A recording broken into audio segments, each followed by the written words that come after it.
Are you ready to say goodbye to the constant ups and downs of the artist income roller coaster? Whether you're a full-time artist who wants to increase and stabilize your income, a part-time musician who wants to go full-time, or a hobbyist who needs to fund your passion projects, this podcast will equip you with the tools, resources, and inspiration to make it happen. My name is Bree. I'm a musician, best-selling author, and educator whose mission is to help musicians like you to increase the income you're already making and tap into new income streams so you can create a more diverse, stable, reliable income from music and finally ditch the starving artist mentality. Now let's dive into the Profitable Musician Show. Hello, everybody, and welcome to the podcast. My name is Bree, and I'm excited to be with you today. And I have Benji Stein here. He is the creator of the Playlist Supply and bookingagent.io. These are some really great tools that we're going to be able to talk about how they can help you in your musician business. But before we get to those, I always dig into the origin story because I think it helps just set the stage for what we're going to talk about later and how and why you came up with the things that you did. So just let them know, how did you get into music? How did you start working in the music industry and how that led you to where you are today? Yeah, absolutely. Firstly, thank you so much, Bree, for having me. I greatly appreciate the opportunity and the time. And so I just wanted to, start with saying thank you. And yeah, I can jump right into a little bit about my background and how I came to be in this position. And, it's an interesting journey. I think you see a lot of music tech companies these days, and they're oftentimes started by people that come from the tech side of things. And I have a little bit of an interesting origin story in terms of me coming from the music side of things. And so, my journey began, almost 10 years ago, a very typical kind of artist manager story where I had a few friends that were very talented in music.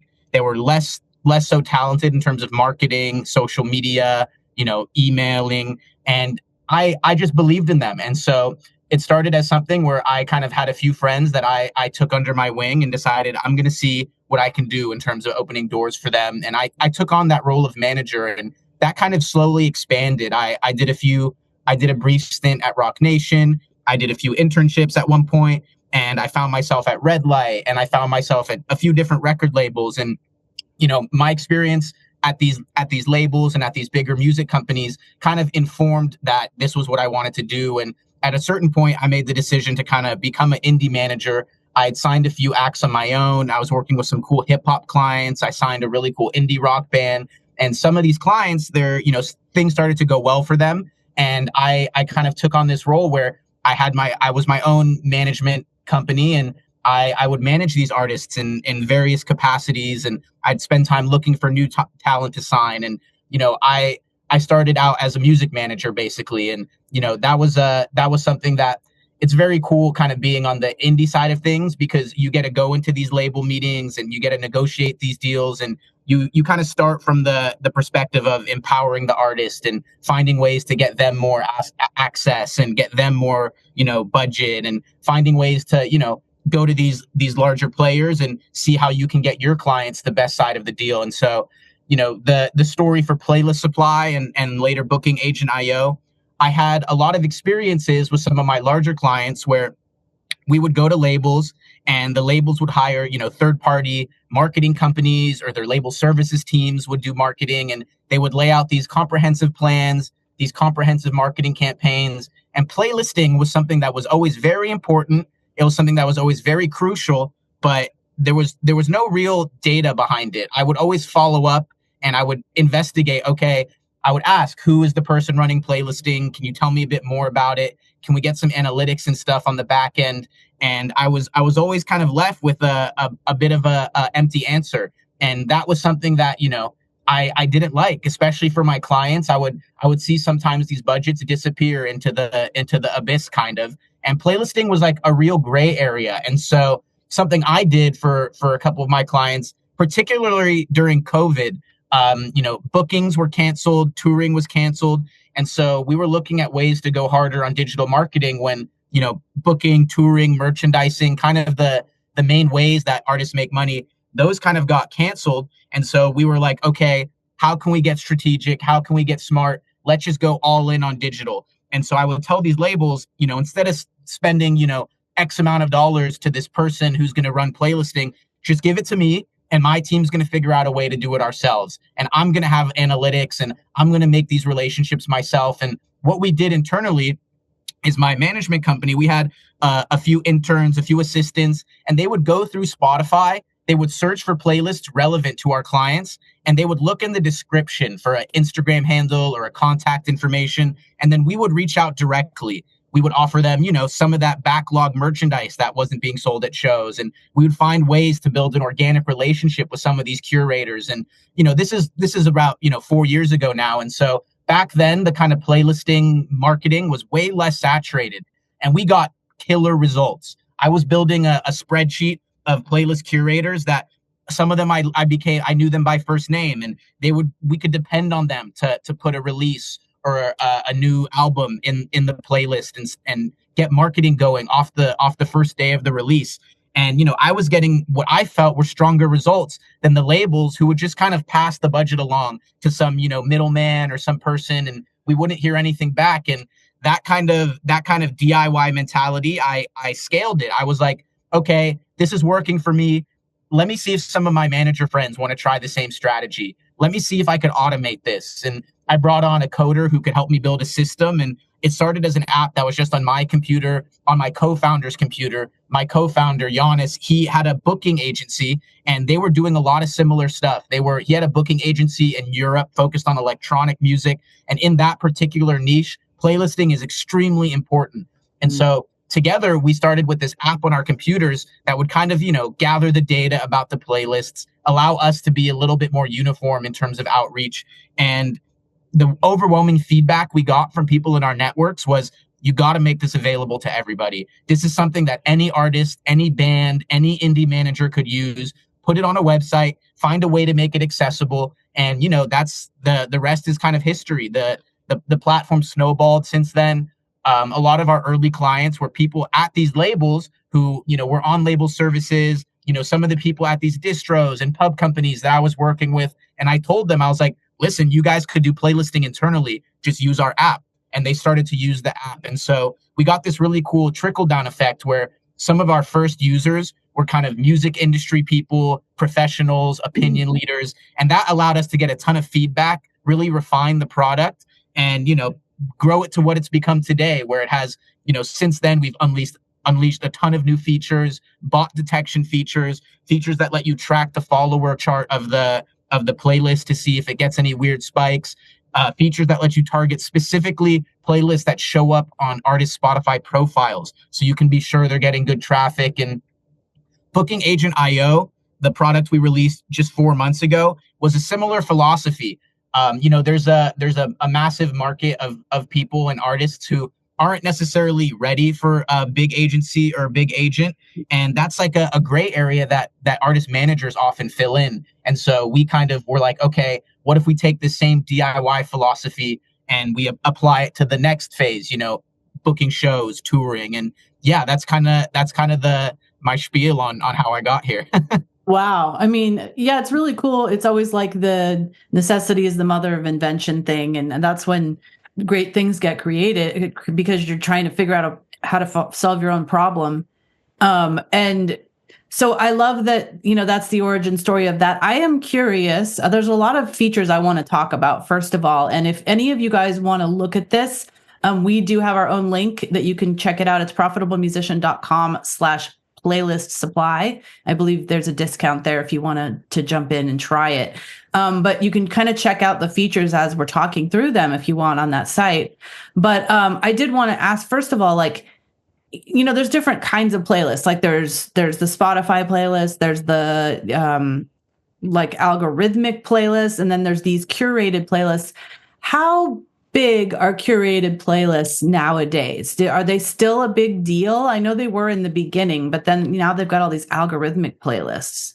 Yep. So, all of the different kinds of playlists, they all play kind of their own role in the marketing ecosystem for an artist. And, I would say editorial playlists, for example, the ones that are owned by Spotify, those are very prestigious. They can set trends very easily. They're also a shot in the dark. It's very difficult to get into those.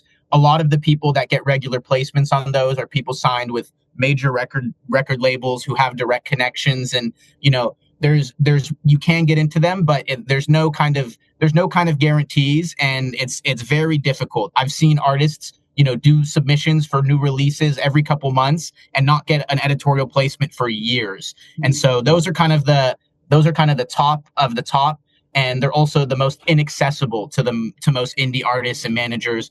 Then there's the algorithmic playlists, which are the playlists that, depending on how many third-party playlists your song gets added to, they might get fed there. Depending on how good your release week goes, the song might get pushed into those. And so those algorithmic playlists are extremely strong, but it's kind of hard. You have to dissect the Spotify algorithm, do a little bit of the reverse engineering, which we've done at Playlist Supply to make it a little bit easier, but still there's very little guarantees. And so then there's the third-party playlists, the playlists that Playlist Supply primarily focuses on, and those are user-generated playlists. Anyone just like you or me can go create a playlist. We can, curate it ourselves, share it with our friends, share it with our network, post it on social media.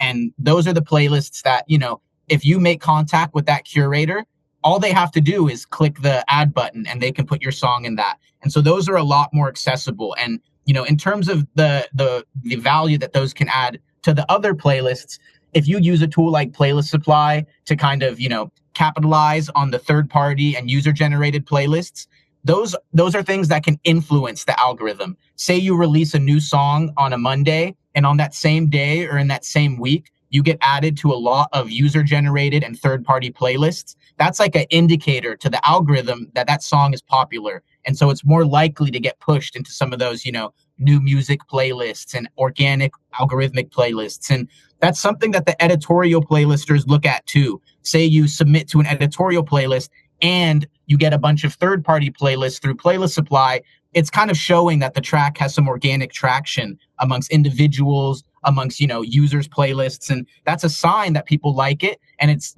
something that's going to increase your chances of getting into some of those bigger editorial playlists. And so, it's kind of one of those things where you kind of start at the bottom. And if you do your groundwork, it's going to influence the intent of the algorithm. It's going to influence what the editorial curators see. And, those early third-party independent playlist ads can be a boost across the whole spectrum.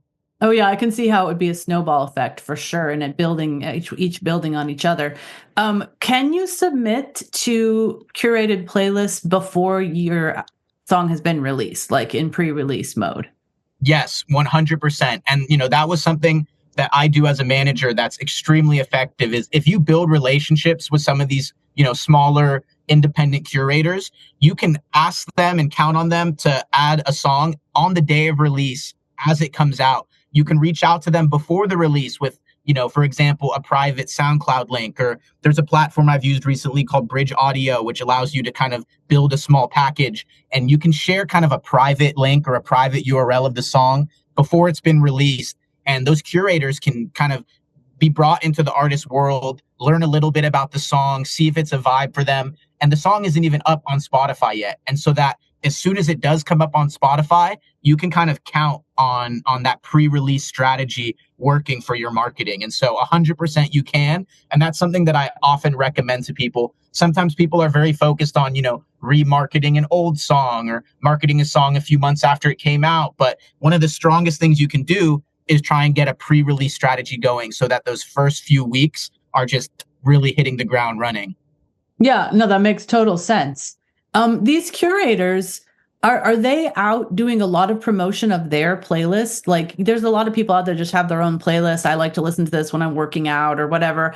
But these are the people that you guys are targeting. They must have a certain number of plays that makes it clear that they're actually like marketing that in some way.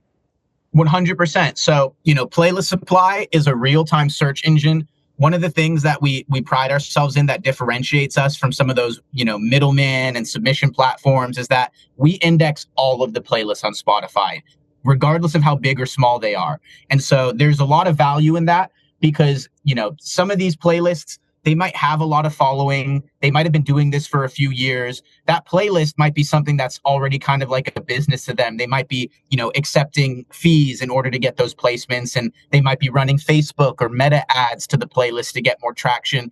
And that's, maybe one category of the people that have the playlists that have hundreds of thousands or millions of followers. But I often encourage artists to reach out to the smaller playlists where they might not have built it into, they might not be promoting it. And the people that follow that playlist might have followed it exclusively off of the algorithm, or they might actually be, genuine listeners who are friends with the curator. Or sometimes you can find weird niches, one particular region, one particular college, stuff like that. And so there's a very wide spectrum, and there's a huge pull for artists who are just starting out to think, you know what, I'm just going to reach out to the biggest ones first. And while, reaching out to the biggest ones is good, I always encourage artists to cast a wide net. And, while there might be a playlist that only has a few thousand followers and maybe they don't run a ton of ads to that playlist, that's still a playlist that might have really good organic intent. It might have really active listeners. And, Spotify algorithm genuinely finds some of these smaller third-party playlists and will push them to the top of the search just based on, the activity, how often it's changed, how many people listen to it, and how frequently. And so I've seen firsthand that some of these smaller independent curator playlists might actually have better intent, better charge in the algorithm, and better listenership than some of these ones that are really big and have a bunch of ads running to them, but the person that listens to it clicks through really quickly and they have a pass-through kind of listenership. And so you want to cast a wide net. And, there are playlisters that are actively promoting their playlists, and that is a thing, but you don't only want to focus on those ones. No, it makes sense. It's just like anything else where it's like if the audience is really highly curated, it's smaller, but it's like a devoted audience versus the bigger an audience gets, the more watered down it's going to get, right? So it makes sense that you would go for these smaller ones. I'm curious, something that you said that I didn't even think of is about playlists that are featured on artist profiles. You can now detect when that's the case. And does the artist have to feature it, or does Spotify choose what's going to be featured there? So Spotify chooses it, and that's one of the things that makes it so popular and so effective. Artists can choose. They have an artist spotlight where I think they get a choice of maybe one, or they get a few playlists or songs that they can spotlight every once in a while. But something like the Discovered On section. That's a section that shows up on the front page of an artist profile that's totally based on the algorithm. It's playlists where that artist is discovered on by new listeners most frequently. And so you can kind of count that those playlists are getting new listenership. They have more traction. And, one of the playlist supply features, the organic search feature, if you're browsing the website and you've signed up, you'll see it. It's a little sprout next to a magnifying glass. And that feature allows you to target specifically the Discovered On playlists. And that's strong because those playlists show up on the front of the profile, chosen by Spotify's algorithm. And the algorithm chooses them based on the new listenership. If you're someone that, maybe you're listening to an artist and you've listened through all the tracks on their front page, it might push you directly into those Discovered On playlists. And so it's those playlists might not have the biggest follower numbers, but the algorithm has indicated that they lead to the most new listenership. Well, I know I've used those because if I discover an artist and I like all their stuff, I'm like, I want to hear more artists like this artist since I didn't know this artist before. And so I choose those playlists. Exactly. And you're spot on. The people go into those playlists and sometimes that's how they find a new favorite artist similar to their old favorite artist. And as an indie artist doing marketing, that's exactly what you want. Yeah, no, people like me that love going down the rabbit holes when they discover something new, like that's what this is made for. So I love that. Exactly. We do have to talk about bots because this has been all over the news lately. And, Spotify, like basically, creating artists that aren't real, like all that stuff. Right. And I'm sure that people create bots that drive up playlist numbers. And so I think you've built in some things to be able to check and see if that might be happening. How do you do that? Yes, exactly. And you're totally right. You're spot on. I was talking to some friends at a distribution company recently, and the takedowns right now because of bots can be very harmful to artists. And so some features we released more recently that are directly, applying to that we have a health checker feature, which is a proprietary one button quality checker for the playlist. And if you've gone onto Playlist Supply and you've found some playlists you like, you can click a health check button, which kind of does a reverse search, and it checks how many artists in that playlist have that playlist showing up in the discovered on section or on the front of their profile. And that kind of checks, okay, is this playlist vetted already by the Spotify algorithm? The Spotify algorithm and Spotify in general, they tend to flag sometimes playlists that are botted, and they tend to push them out of the algorithmic reach. And so if you're doing this health check, you can be assured that you're reaching out to playlists that have, it gives you a score basically. And based on that score, you can determine if it's a quality playlist or not. And we've also recently added another feature, the follower history chart feature. And that will literally show you how the playlist has grown over time in terms of follower numbers. And if you see weird spikes, you can tell that that's a botted playlist. Oftentimes, botted playlists, the person might buy streams or might buy bots for a short time, and then after they dip off, and then maybe they buy it again, and then they dip off again. And so you can look at that follower chart history, and you can see if it's a nice gradual increase, that means that playlist has grown organically over time. But if it's weird ups and downs, you can be assured this is a playlist that someone might be manipulating, maybe buying streams or buying bots, and that's one that you can avoid. And so we've built in these two features so that, you know, artists can kind of do their outreach and do playlisting campaigns with more confidence. And, you know, there's a lot of these middleman services out there where, you know, you pay to submit to playlists, and you have to imagine if they're getting paid for your submission, then they're incentivized to increase streams and offer you guarantees. And so that's something that we try to avoid. We don't facilitate any of the submissions. We leave it completely up to the artists to do their own research, do their own analysis, dig into the data, and then determine, is this a playlist I want to reach out to and build a relationship with? Yeah, that's great, because not only is it wasting your time to reach out to those playlists that are botted, but it also could get you in trouble. So you don't want to be on those and, you know, and not, you know, even realize that you're putting yourself in jeopardy. Exactly. I think that's a really good that you've built in that feature. So I want to encourage everybody to go to profitablemusician.com/playlist supply and check it out. As we've been talking about all this stuff, these tools are so useful for indie artists. And because we don't want to pay thousands of dollars for a middleman who also might not do their research, you know, like you are able to do right here with this tool. Yep. It's just, they've made it so affordable for the indie artists. So that's why I wanted to bring Benji on, because any way that I can help you guys have the power of a label without paying for it and without signing your life away, then that's what this is for. And that's also what he is doing with bookingagent.io, which you can also check out at profitablemusician.com/bookingagent. And so maybe let us know, like, what made you decide to do that? You mentioned it a little bit earlier, and obviously jumping off of COVID, like now we're back into a realm where we can actually start booking again. But what kind of tools are you trying to enable musicians with this new product?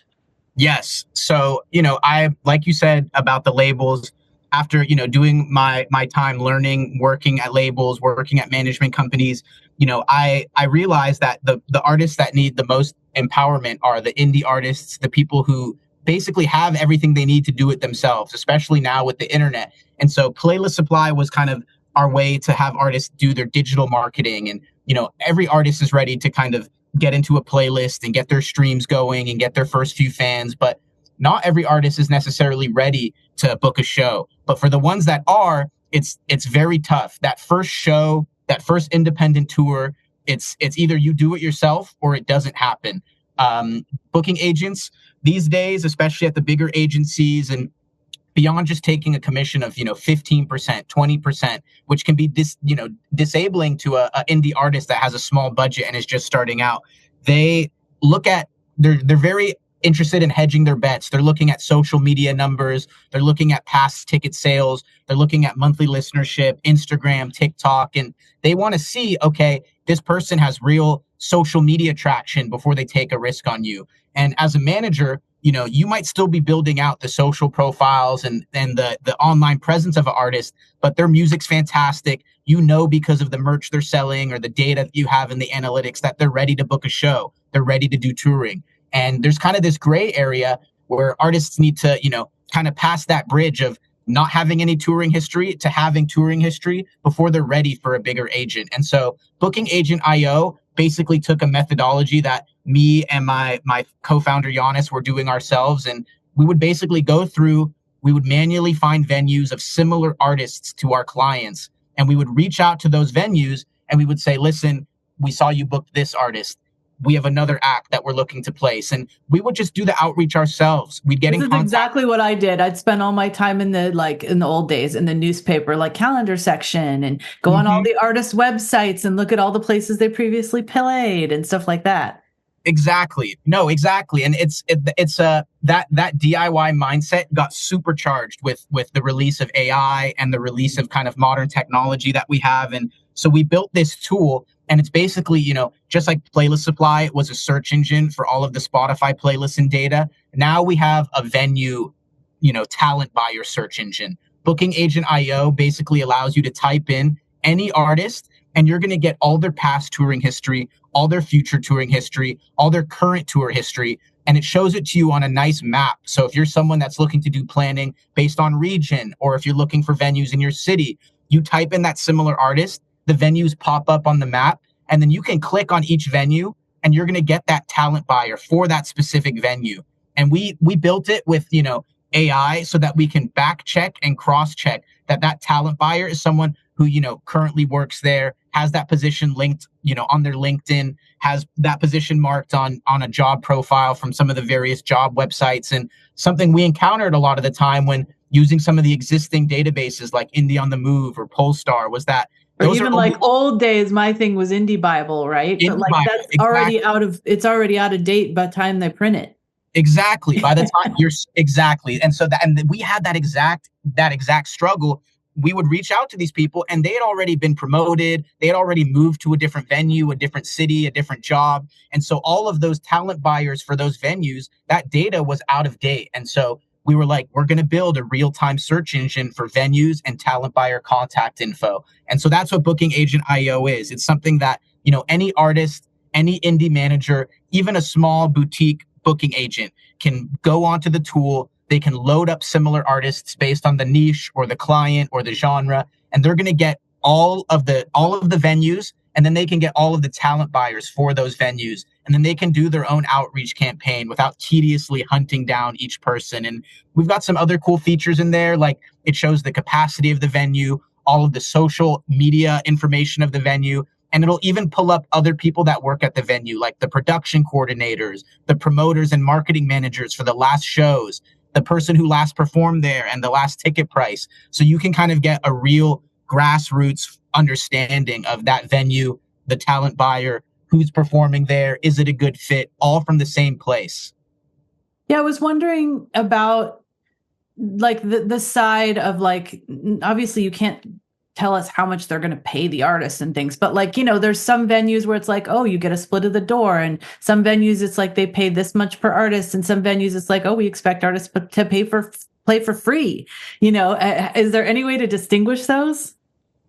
So there's not any particular way to distinguish those based on venue, but something that we do is, say you search for an artist, what you're going to do when you're clicking through those different venues is you're going to see what that artist's ticket price was. You're going to see any information that we can find, we pull and we offer to you as an artist using the tool. So say you're looking up a specific artist and you click on a venue. Not only do you get the talent buyer information, the venue contact, socials, and all that, but sometimes you'll also see the last ticket price, the details of the last tour. And so that can help you determine, okay, this is what the artist similar to me was charging at the door. Maybe I have a ballpark of what I should be charging. And you could even see, okay, this is some of the information about the past artists there. Maybe now I can reach out to them, and you can reach out and say, okay, maybe this person was an opener. Now when I'm pitching to that venue, I know kind of what slot I might be reaching out for and what slot I might be fitting into. And so we try and gather all that information so that when you're composing that email that outreach to the talent buyer, you can be as informed as possible. And yeah, it's there's all kinds of different splits. There's all kinds of different ways.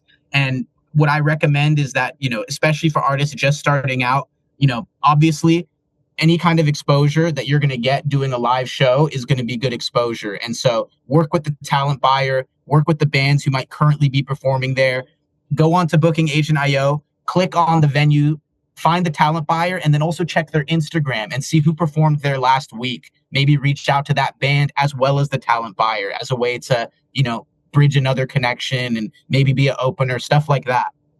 Yeah, no, it's always good to connect with other groups because you could, gig swap, and you can also even ask them like, how was your experience there? Is it worth going to? That kind of thing. And just developing relationships with other musicians is good.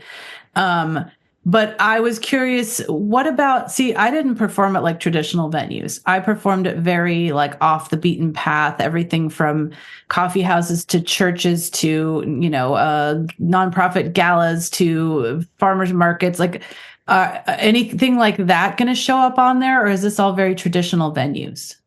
Yes, anything that it pulls all the data based on the similar artist search. And, that's one of the reasons we built the similar artist search as the primary searching function is sometimes people might type in, a city or a genre, and you're going to get such scattered results. But, say someone types in a band that's done a bunch of coffee shops or a bunch of small bars and pubs, it's because it grabs all the past tour history.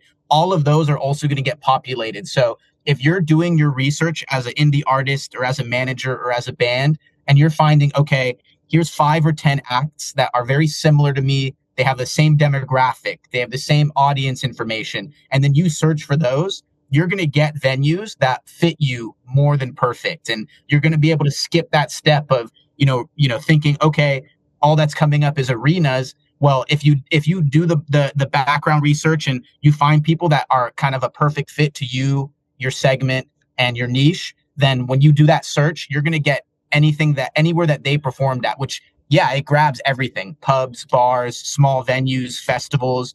And so it really comes down to, doing a little bit of your research before jumping into the tool. But the tool itself grabs any venue information it can find based on. And it's being honest with yourself, right? I can't compare myself to, Sarah McLachlan. Like, I need to choose an indie artist that's on my level that I'm looking up. Like, I'd like to think I was on her level, but I'm not going to ever get into those venues. So you've got to like really look.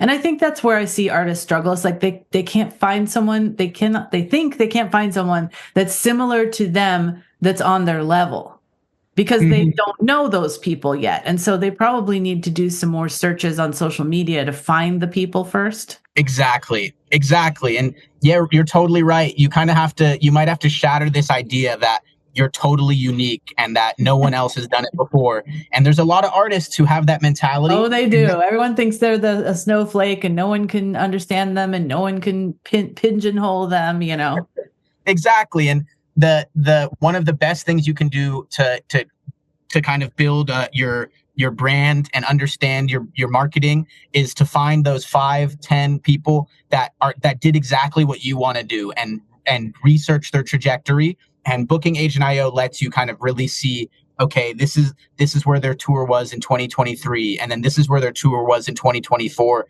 Maybe I'm going to start at the first venue they started at, and it kind of allows you to see that more accessibly. But yeah, you're right. You have to kind of shamelessly say I'm not unique entirely. There's other people that did it before me, and I'm going to respect their marketing. And how far back does it go? Like you said, that was a good point that you made. Like, maybe they're 2 levels ahead of me now, but 2 years ago they were on my level. Can I look back that far? Yes, 100%. I think right now it goes back, I think the last, 3 to 5 years. Obviously beyond that, it kind of gets a little bit there. You might not want to be reaching out to venues that someone was performing at a long time ago. They might not exist anymore anyway. And so many fell off after COVID. Exactly. And a lot of the venues we verify based on the contact information and the other details being up to date. And so if some of that information's up to date and we can't verify that venue's still current, then it might get pushed out of the list. But yeah, it's we're actively adding more filtering and more features for artists to be able to, filter by things like city or filter by things by, only new tours and stuff like that. But yeah, right now, I think it'll only go back just a few years because those are going to be the venues where the data is still most relevant. Makes sense. And I think that's plenty enough for people to find what they need. And what's great about people who are developing tools and they're still like, you're still releasing, you're doing new things. It's like you can get feedback from the artists that are using it. Hey, what feature do you think we need to build next? What do you feel like would be the best thing for us to focus on? What do you feel like might be missing here? And I love that about new tools is that you can I literally reached out to someone that I was using a tool by, and I'm like, I would really love it if you could do this. And they're like, oh, okay, well, I've had another person ask about that. Let me see. And then literally 2 weeks later, they're like, okay, now we do this. I'm like, really? That's awesome. Yeah. So, yeah, it's a great opportunity for artists. And we're, like I said, I'm not someone that came from like the tech side of things and then went into the music tech world. I came from the music side, and so I intimately relate with indie artists, indie managers, and we're actively, I'm jumping on calls all the time with new users, listening to feedback, with Playlist Supply and Booking Agent IO. All of our features and all of our roadmap is completely informed by the feedback we get from artists and users. And so that stuff is super important to us in just making stuff that's effective and really works for artists. That's cool. Now, do you have opportunities for them to try it out as far as like you're not pigeonholing yourself into a long-term commitment if you want to just try it out for a bit, or you're, planning a tour and you want to use it for a while? Yeah, absolutely. So the way both tools work is they're both monthly subscriptions. And during that subscription, you basically get unlimited access to the tool. And so we actively encourage users artists can sign up, really devote a bunch of time to research. Both tools have exporting features. So you can even export all those venue contacts to a spreadsheet, export those playlists to a spreadsheet. You can really build out your database, build out those features, and then you only might need it for 1, 2, 3 months. Then you have enough data to work your campaign. Then you can come back in a few months. And we're super open to, if anyone wants to try it out, if you just shoot us a DM on Instagram, you just reach out to us on email or basically any of our social platforms. We're actively hopping. Our whole team is hopping on calls, doing screen sharing demos. And, if you're someone that really wants to try out a first month, we've got some discounts available. We've got some codes available. And so our goal is to, empower indie artists and make this as accessible as possible, especially at this early phase where we're breaking new ground and getting feedback. And so I encourage anyone who hears this, wants to give it a try, just reach out to us directly and we'll make it happen. Yeah, that's so cool. Yeah, you guys go to the links that I gave you. I'll put them in the show notes, but it's basically profitablemusician.com/playlist supply and profitablemusician.com/booking agent. And, it's so great that they're willing to get on a call, because I know some people that I work with, they might be intimidated by the technology or not know how to get the most out of the searching, filtering. And, they'll get on a call and talk with you and run you through a search. They've showed me the back end before, and it's much easier than you might think. So I recommend you contact them, you go to those links and try it out. Why not? What do you have to lose? Exactly. Thank you. Yeah, no, exactly. We're super happy to screen share, run some searches, and make this accessible. Awesome. Well, is there anything else you'd like to tell everybody? We've given them the links, and you've made yourself available. So any last words you want to let our listeners know? I just think before you ever consider, signing up with a label or signing up with a manager, always give it your best shot to do it yourself first. Artists are going into a world these days where almost everything can be done with a DIY mentality. The internet is just a wealth of research, and there's so much out there in terms of data and in terms of software tools. And it's really exciting to see what's gonna come of indie artists and the ability for them to boost their own careers and kind of be their own managers and be their own booking agents in the next few years. And I'm just excited to be a part of it and share this with everybody. So yeah, thank you again, Bree. I'm very appreciative of your time and the opportunity. Absolutely. And I am also very excited to be a part of this. It's definitely a brave new world with the internet on our side as indie artists. And thank you for developing the tools that are going to help us. Thanks so much for sharing everything with us today. And I appreciate you offering all of this information and creating these tools to help indie artists. Absolutely. Thank you. thanks for listening to the Profitable Musician Show. I would love to know your takeaways and aha moments from this episode. Leave me a comment over at profitablemusician.com so I can bring you more of the information, interviews, and resources that you love.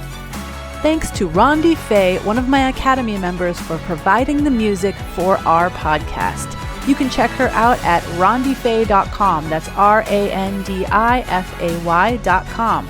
Just remember, knowledge is power, but without implementation, it is useless. And inspiration without action is merely entertainment. But I know you're not just a dreamer, you are a doer. And I promise I'll be here every week to support you and remind you that you can be a profitable musician.